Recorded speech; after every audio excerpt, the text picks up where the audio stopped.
Please like, subscribe and share. These are documents that we are going to work on. We have our headings all over.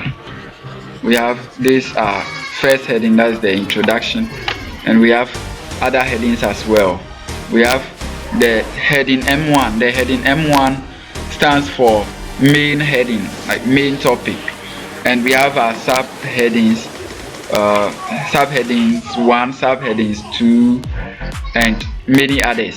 These subheadings are headings under the heading M1. We have heading M2 with its subheadings also over here, and heading M3 with its subheadings to heading M4 with its subheadings, heading M5 with its subheadings. So then we have our conclusion. This is our work that we are going to create a table of contents for. We have the references as well. So let's see what to do. First, we have to ensure that we have saved our work. For any power interruption, we shouldn't lose any of our documents, or any other thing that may happen, we shouldn't lose any of our documents. So first, save your work and let's start creating our table of contents. First, highlight the very first topic, or the main title, and when you highlight it, click on this heading 1. For every main heading, we are going to click on heading 1, and for every subheading, we are going to click on heading 2. So this is a main heading, so we've clicked on heading 1, and what we see here is our font color has changed to a different color, blue, and our font type we can change them to maybe Times New Roman or any other thing that we want, any other font type that we want to use. So our font size too has changed. We can bolden it, we can do any other editing that we have to do. So let's do all editing. Let's give it a black color right here. Yes, so let's move on to the next one. We have heading M1, which is also a main heading, so we click on heading 1, then we bolden it, we change the color to black, the font type and the font size too, we can work on that. Then we go to, this is a subheading 1. Subheading 1, we'll highlight it and we'll click on heading M2. Heading M2, it has also changed color just like the main heading. We also have to change the color to black, bolden it. The font size is different from heading M1 font size. Let's unbold it so that we will know the difference in our table of content. The font type too, we can change it to Times New Roman. Move on to all other ones and do that. We repeat the same procedure. This is also the subheading, so we have selected heading M2, heading 2. So from here we change the font type and the font size and everything, we change them. And let's move on to the next one. We have heading M1 heading M2 here. We have our heading M2 here. Yeah, my siblings are really troublesome. They are interrupting my video. Don't worry, let's move on and work on our video. We have our heading M2. It's also a main heading, so we click on heading 1. Click on heading 1. Here it is. It is down here. So we change the font color, we bolden it because this is a main heading, and we change the font type. We go to subheading 1 for the heading M2, the main heading M2. So we have to select it and we click on heading 2 because it's a subheading. So we also change the font color and then the font type, and we move to the subheading 2 as well. We will do that for all the headings and the subheadings. So we do that for all the headings and the subheadings, and we are good to go. Heading M3 too is here. We go to main heading because it's a main heading.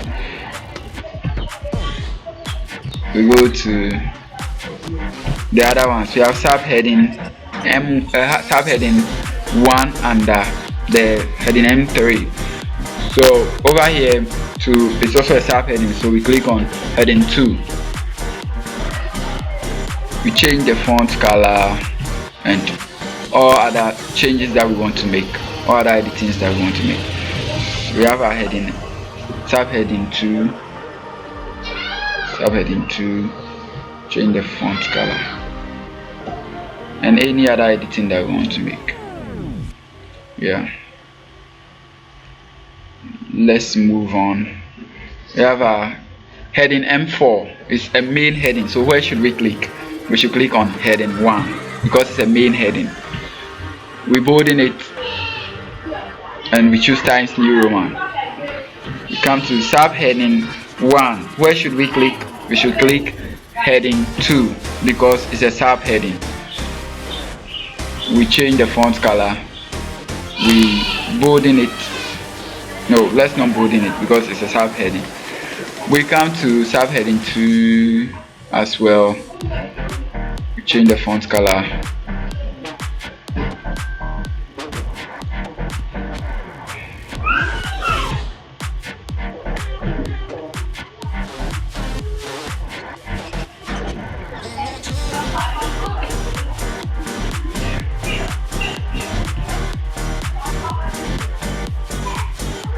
We're almost done. Now we are on our heading M5. Heading M5, we change this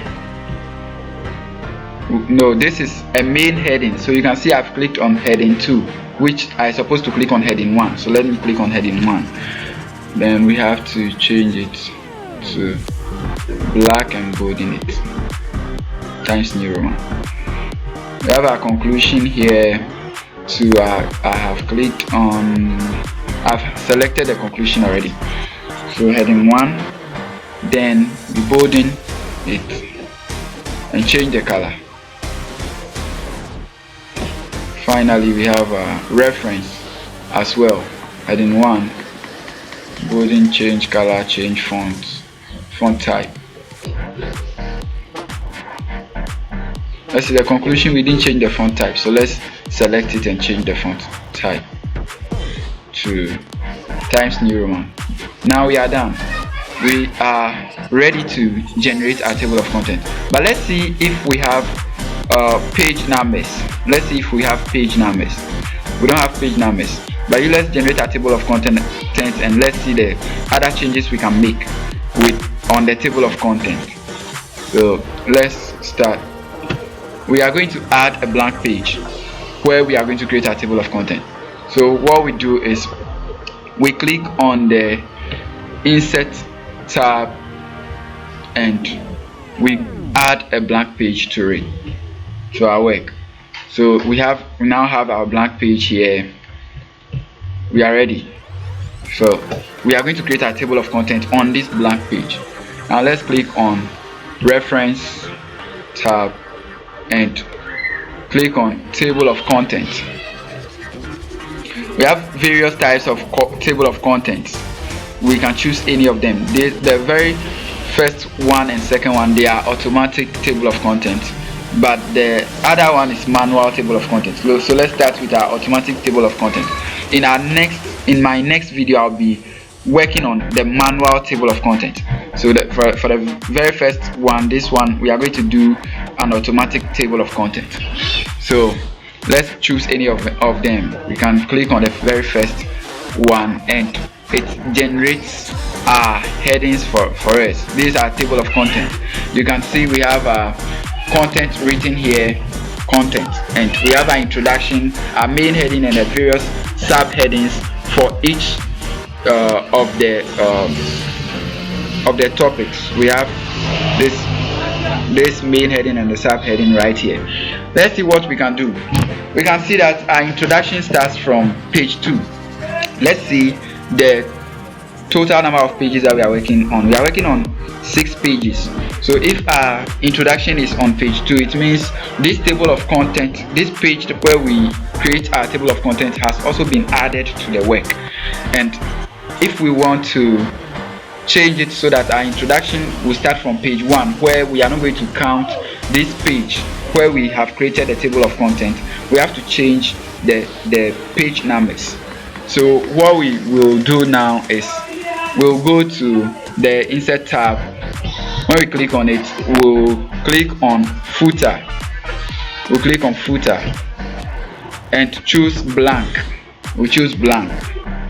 So over here we are going to change our page numbers. We'll click on page number here and we'll go to bottom page numbers. So we click on it here, and again we can see that the table of content page is numbered 1. So we have to change that one too. We can format the page numbers by coming to this side. We'll maintain this one. We'll come to start at 0. Then we click OK. So over here this page number is 0, and all other ones will begin from the main page number. The main page where the introduction is will begin from page 1. So this is our way. We will now close our header and footer here, right here. So close header and footer. So we click on it. Now you can see that we've changed the page numbers, but it didn't reflect here, right here in our work. What we have to do is we will click on the table of contents and we'll see something showing here. We'll see update table of contents. So let's click on our update table of content. There are two options here. We have update page numbers only or update entire table of content. When we choose update page numbers only, it will only change our page numbers. It will update only the page numbers. But when we take update entire table, it will update both the page numbers, and if we have done any change to any of the headings, that one too will be updated when we choose the update entire table. So for this one we only edited the page numbers, so we'll click on OK for the update page numbers only. So we can see that now our page numbers changed. We have our introduction starting from 1, and we have the table of content page. This page where we have created a table of content, we have it not reflecting in our total number of pages that we will have for our work. So this is it. That's it. You can do any other change. Let's say you've seen that you have spelled a heading wrongly. Let's say instead of writing heading M1, you've written and omitted some of the letters. You just have to correct it. Let's come to our work and do that correction. Let's say our heading M1, you have written it in a different way. Let's say you've omitted an I and you want to add it. When you add it, you just go to your update table and select entire table and click on OK. It will work. So let's say I'm intentionally going to create a mistake in my work and update it, then later I'll come and correct it. So I've typed some letters in here and I'm going to update my table. You will see it reflecting over there. So I'll click on my table of content, then I'll go to update table. Now select entire table and I'll click on OK. We have seen that our heading M1 has changed and we are seeing the error that I've just created. The letters that I've added to the heading M1 has shown here. What we are going to do now is we are going to correct it. So let's go back to our work heading M1 and we correct it quickly and update our table of content. There is even a full stop here. I need to clean it. And now I can go back to my table of content and update it. Update entire table, and we are done. Thanks for watching this video. Please subscribe, like and share. Thanks.